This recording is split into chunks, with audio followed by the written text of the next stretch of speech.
This assessment asks us to predict the mechanism of the reaction shown on screen. Now, if we look at this mechanism, I've gone ahead and numbered the carbons, always a great strategy in solving a mechanistic problem. What we realize is that two of these molecules here on the left are going to react with the epoxide on the right to give us this product. How do we know that? Well, we see the phenyl group over here. It shows up twice, here and here, in the product. And so when we number the carbons, we'll call this one 1 and 2. We see 1 and 2 show up there, as well as here, and carbons 3, 4, 5 are these in the center. Now, how do we know our numbering is correct? Notice at carbon 4, we have a hydroxyl group on a bold wedge bond. Here in the epoxide, carbon 4 had an oxygen on a bold wedge bond. So that tells us that we're probably correct. Now, at this point, when we think about the mechanism, we know that LDA is going to turn our ketone into an enolate, but what about carbon 3? Carbon 3 is going to be electrophilic because it's part of the epoxide. Carbon 5 is electrophilic because it's attached to the chloride. And so when we think about how this reaction is probably working, we're going to make an enolate and have that enolate react with this molecule 2 times. Let's see how that works in practice.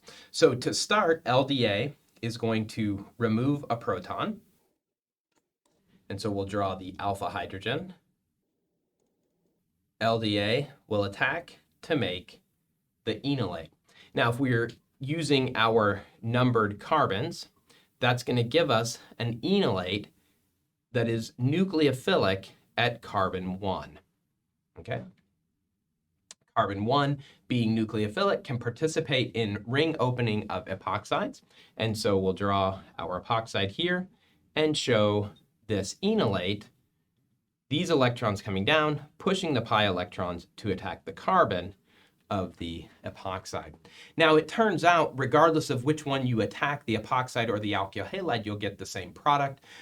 It's believed that attack here at the epoxide is favored because it alleviates initially the ring strain of the epoxide.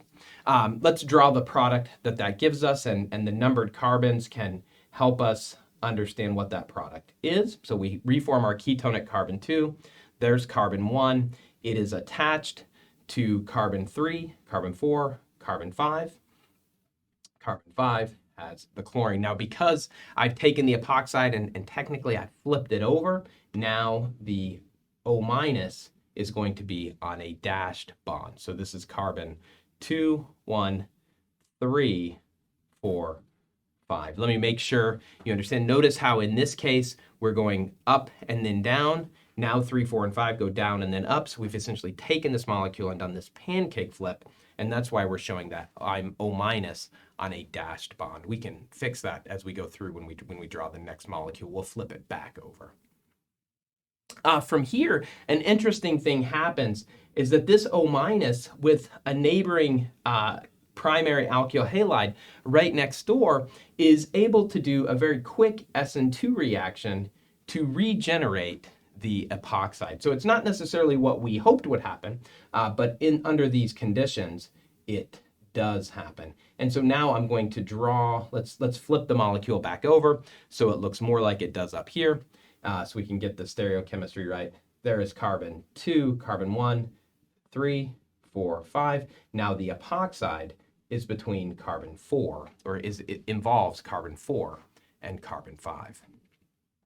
At this point, another molecule of our enolate, so the LDA can deprotonate another molecule of our ketone to make this enolate. And this enolate can once again do a ring opening of the epoxide. When we do that, we end up with a product that now has both of our phenyl groups incorporated. So carbon 2, carbon 1, attached to 3, 4, 5. 5 is attached to 2 again, which is attached to 1. That's where our carbonyl is, and that's where our benzene ring is.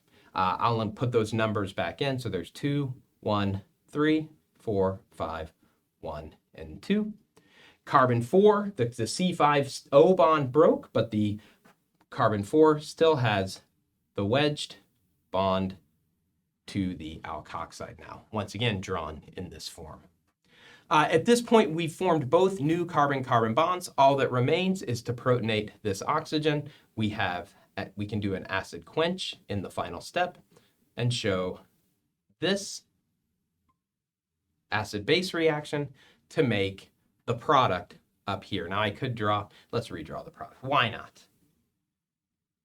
The final product is the one on the screen, still making sure our carbons are numbered.